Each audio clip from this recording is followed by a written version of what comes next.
Si bien es cierto, las invasiones de tierras no empezaron con la llegada de Petro al poder el 7 de agosto, es menester afirmar que a partir de esta fecha las invasiones se acrecentaron y arreciaron, ya que durante lo que va corrido de este gobierno, en diferentes territorios del Cauca, centenares de indígenas desplegaron toda una estrategia para hacerse con predios de tierra plana en los municipios de Corinto, Caloto, Guachené y Miranda, todos en el norte del departamento. A propósito de este tema, el expresidente Álvaro Uribe, aprovechando un foro organizado por el Centro Democrático en Pereira para hablar de varias preocupaciones que le aquejan actualmente, una de ellas la invasión ilegal de tierras que crece como espuma en varias regiones del país. Durante el foro, el expresidente hizo una grave advertencia acerca de este tema. Lo verdaderamente aterrador es que esta práctica se está extendiendo a otras zonas de Colombia, ya que al no haber ninguna autoridad ni oposición por parte del Estado, estas comunidades están envalentonadas y puede suceder lo que dijo el expresidente Álvaro Uribe, que los dueños legítimos de estas tierras, en su afán por defender lo que es suyo, pueden hacer uso de la llamada justicia privada, lo que va a ocasionar tarde o temprano una guerra sin cuartel en esos territorios, con la mirada cómplice y complaciente de un gobierno que no hace nada para evitarlo. El pecado de este presidente Gustavo Petro es no haber hecho lo que hicieron sus antecesores, y es evitar a toda costa estas invasiones, y para ello era prioritario la utilización de la fuerza pública, que fue debilitada con la salida de los 50 mejores generales y cuya experiencia en estos temas era imprescindible.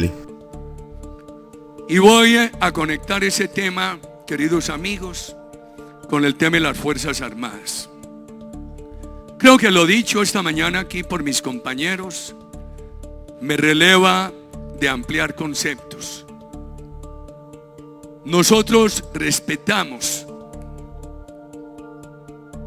la competencia constitucional que se le asigna al presidente de la República como comandante supremo de las Fuerzas Armadas, y nos duele la salida masiva de una gran cantidad de militares y policías del más alto rango que le han servido bien a Colombia.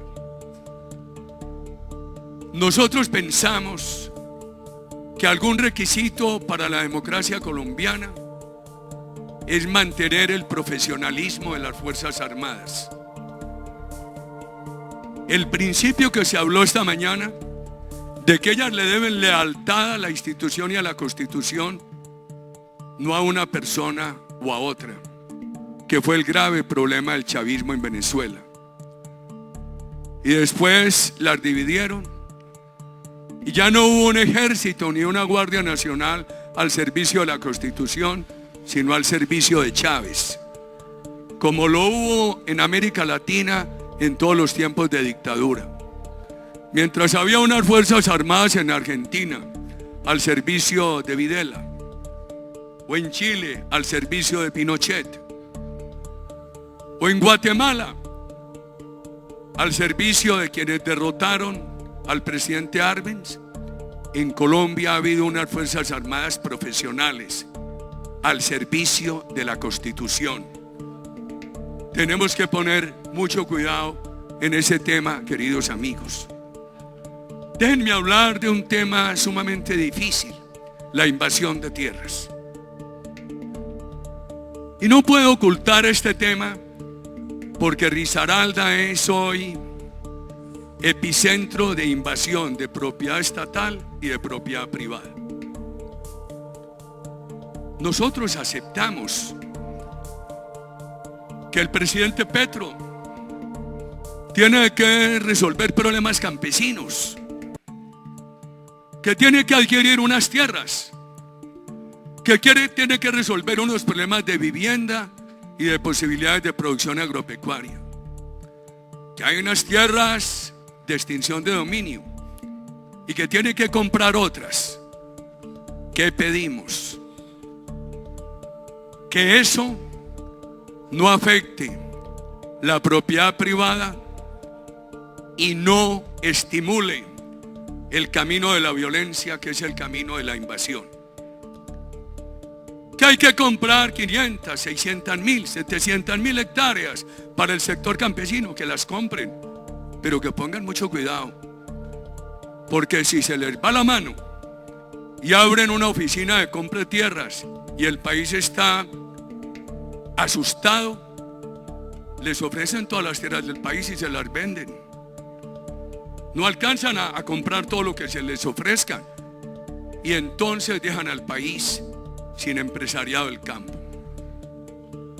Este país ha sufrido mucho por las armas en manos de ilegales, que guerrilla y paramilitares. Por eso nosotros creemos que la colaboración ciudadana, la fuerza pública, si van a poner jóvenes en eso, tiene que ser desarmada. No puede ser que este país durante tantos años esté pidiendo que se consolide el monopolio oficial de las armas y vamos a tener unos grupos privados armados que se sumen a los que hay. Y para llegar a esa situación difícil hay dos caminos: el camino de tener una guardia campesina armada y el camino de no ejercer autoridad frente a las invasiones. No se ejerce autoridad frente a las invasiones y tarde que temprano aparece la justicia privada y es peor. En síntesis, nosotros comprendemos la propuesta del presidente Petro de resolver unos problemas de tierra urbana y rural, pero eso no puede ser al costo de permitir unas invasiones que generen de nuevo sangre a manos de justicia privada, y no puede ser al costo de atemorizar los sectores productivos del campo.